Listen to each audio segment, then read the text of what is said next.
ene yasan ababiem eye musumfo senior counselor na ene masan age madwa ebiem no meje madwa sa na aye pinso na ene edie ebiem na senior counselor masan ede aden asan ade abeje adwa ebiem no de mesere se obe subscribe to me YouTube channel no obe share ama bibia eden atie de ya na senior counselor ya na ebrene abrebiem no mede eba ema obibia no so abrabo eden etumpon eden ede eko nanim na ene de mede baaye no sexual drive ene topic ni sexual drive na sexual drive no ede ade se de ebeya yennamu ebede ebetumpon eden ede akonanim emema bebere awu ewo omokote na ema bebere susu eden awu eden ewo omotwe ahoden bia anya den enimu obehunu papa no 10 gram oginamo 10 gram so onye den omotew yese omo normal ahoden bia anya den eninimu nti enne no enema me de baaye ne nnen se mepese obibia ne ehunu de enne yebe den yebeka ebema ye sexual activities no etimi ayeden improve ayeden ade akonanim na ahoden ayeden ade abamu na enkoye se yete ase awuo eyo nipa yete ase but yayeden yawu nipa yayeden ye wahoden so yayeden yawu enunti na senior counselor ene masan beden asabeji madwa mepese yehunu de beden ebe ekoso no the first point here se yede yehunu ewo abrabomu a ebema ye sexual activities no we no meka ayeden ade ama mema no ye first one no bitter cola ade a traditional cola ye nnuane muslim for na etai wohunu se muslim for boys no behunu so mo ton abonten normally ne ya no mu di guhubaro mu a wo behunu so mo ye de mo de nam bitter cola no enye even improving even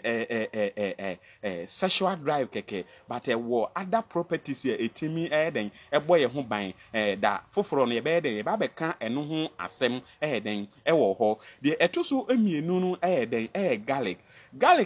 ade a ekita anti properties ye woniema bi wo mu a ne functions no eboa ma ye system no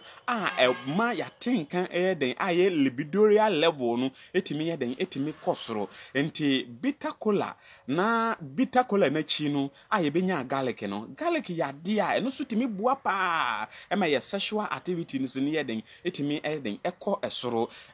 garlic no onua at times no onua those anti properties na at times ni ani biye den ewo mu no dodo na etimi den etimi goes off enti eno no normally no ya na natural state no obetimi aye ne salad obeka se ozo me ya ne salad e manum be bon chale wanum be bon na okote be ya adwuma yie wanum be bon na ohwe so be den e be ya adwuma yie no wanum be bon na okote enya adwuma ohwe enya adwuma ne de na we den wope me de senior counselor me yi se manum be bon na me kote den adwuma eyie pa nti ahanse ni ade ba ko ade tuso mienu a ene ye be de ye be hunu a ebetimi ama ya hoden ewo ye mpam ayeden atimi akọ esoro pa de etuso miensa ayeden ewo ho no den we should exercise regularly ye wo nipa bebre wo ho omo ye adwuma omo tefa akon ye kodwemu a ye maame no mu a omo ewo mokola kese no omo wo Medina market ene market akese dodo na atefa akon onyankotena fa akon a obesore ya na okọ private obesore ya na okọ akodwon so but anything bia no should be exercise yourself said ye be ya anything bia no the blood will flow the body will respond to eniema bia anything bia no ebe mu wahunu se atenka ye den ewo mu ese menya atenka nti saade no so ya de ba akọ a anything bia no exercise yehwe omo tete office no obu ha ofiri ne kaa mu na ofiri ne dem na ba betena ne kaa mu ofiri ne kaa mu na akakotena office air condition wo ne fie ne kaa mu air condition wo ho ne office wo air condition ye den wo ho okotena akonwa mu a jetu ofokuro kwanza na wa den wako a break se onipa we ne tembia ne libidoral level no aye na tinka no aye libido no anything bia na yeden ewo form into the more na we exercise no na the more no na o libidoral level no aye watinka no yeden ekosoro the esan etoso miensa na yeden ewo ho no so eye den we should eat nutritional food wa anything bia no e ma ya tenka ne den ekọ esoro wahu first one na me di kan bitter cola na me be kan even garlic no na ese me di even the ginger e den eka ho. These are more traditional food where anything bia no e ma ya hoden ye den ekosoro nti no ahanse no most of nutritional food na ye say den ye di no e bi ye beans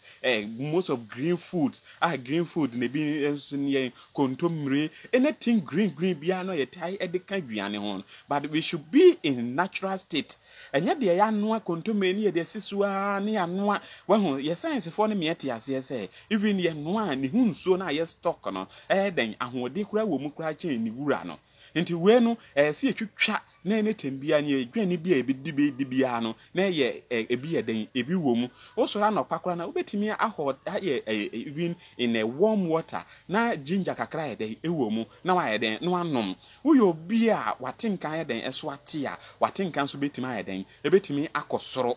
anything bia no obenya hoden ye den ewo mu ye ni aduane a balanced diet enya anopa banku na bia ye bedi awie kokonte ni ye die anwumre dokono kwa na nchina mpapa bia anye den innim wahu ye always starchy foods eye carbohydrate be the protein aspect no yi wahu anopa bia wanya tese bia dokono bi na beans kakra bi ye den eka ho na bia wo de anwumre awia kwa na ye starchy food ye bia bayire but kontomre amako bi ye den eka ho anwumre bia wo ne manfa nsi fufuo but with palm nut soup wahu se ne man we ni nyina ne boa ama anything bia no ya tenkan ye den ekosoro wahu senior cancer maniso adi hunu nse anything bia no obi bia no ebenya sumdue ewo na abrabọ mu ebenya asumdue ewo ne relationship mu na wonya problem bia ye den ewo na abrabọ mu de esan etoso de esan edi ho ebiemu no aye se obe practice good habit in sleeping. Wahu say enhance system no mu anase economy na ye den no enipa bebre wo ho a enna eye problem ye den e de mawom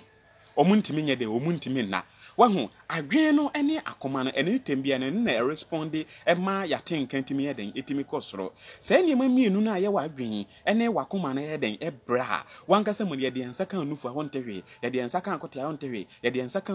uba bia no a esa ye den e ye wode no a onye den wontehwe because ni peduana ye den abre because adwen no ene ese timi kachara koma no say ahanse ese peja wahu pompi moja ya den ediko kotie ni mu na kotie ne nya den enye kes ahode nya den emrem na etimi apawa sister ama etimi apawa sister cause wahu say ahanse ni nyina na bre ya den eba wuntimi enna yi a ene tembia na ahode enye den enni ho nti ya make sure say yepenya enough sleeping because our science for me ati say so oba den eda 8 hours no obi ma den eda 7 hours wahu hwe obi a wakwakoda 10 o'clock no asan for asori be bia be 5 o'clock o calculate ya obi okura ya enu even 7 hours ne papa because I say sorry ntem ne be sin kwadwuma ya sorry ntem e be akodi traffic mu those aspect ni nyina no eye ade a anything bia no ekumyen na eseye e ma ya tinkan so ntimi nya den ntimi enkoso wahu de me kan say ye mpese ye bewu yahu ye be ma bewu na se ye kote be de ebewu ye hwe ebe de ebewu so ne ye nkoda efun adakam eno nti na senior counselor anything bia no me de enema edi adicate ye e ma yetimi ya den etimi popra den ekọ animu no eno nti na senior counselor enemu san hunu me bie mu a me kasa ye den e de fa sade ye be ya sexual drive no be den ebetimi ya den increase ya den e de ekọ animu na onya sister course wetimi di ni yie sister course su enya bra kwaku a woten so no wo ama no na wo twi ni ko ye den e ba onu ankasa hunu say yes we de me se me nam but makwa share sister bia na topan mu ye den kura chen me a da bia me ye den me bo me ho abaso the esan etoso ebiemu no ye den we should work to improve our relationship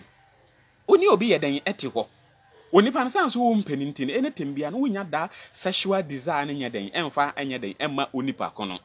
wompɛ no a the better thing is wobɛgya ne kwan ma na yɛ den ɛde akɔ because anything bia no anything bia ɔtwe ɛyɛ den ɛbɛn wa na watenkan yɛ den ɛde kɔ fam but unya obi a wani ya den eje no ho a hwe uhunu ne nantuko anu ani age uhunu ne na wa mu ne wani age uhunu na anokora keke anu ani age uhunu ne nufu anu ani age uhunu ne padua ne kwa den ejina ho a those things ni nyina na drive e prepare ya dwen no e ma ye libidoria level no ama ya tinka no e be hye mu e ma ye sexual drive ne ye den etimi kosoro no so no etimi ye den etimi de ba the assign etoa so den ebiemu den ewo ho no so ye den we should limit our intake of alcohol and sanum say emema brododo ema brododo say the medi kan say your economy dey mintimi nkere but the more you are drinking the more you are taking alcohol the more no na libidoria level ne den ekọ form obi beka kire so o me kofa ebia ensa bia ye mundin a me mo ensa bia den na aka say ebia me say obi advert na say me say obi adwuma wahu emfitia say no ofa abe de ebe ye adwuma ma emfitia say no no mo abe ye adwuma ye den ama but ebeduru mre bi no hu so no mo a enye adwuma no se de eden epe no because ensa no ateki more eden ewo onipadua mu nti ebasa na ema ho de nye den emma wo mu nti se eniema ni nyina no we should be very very careful about intake of alcohol anything bia na eden ye fa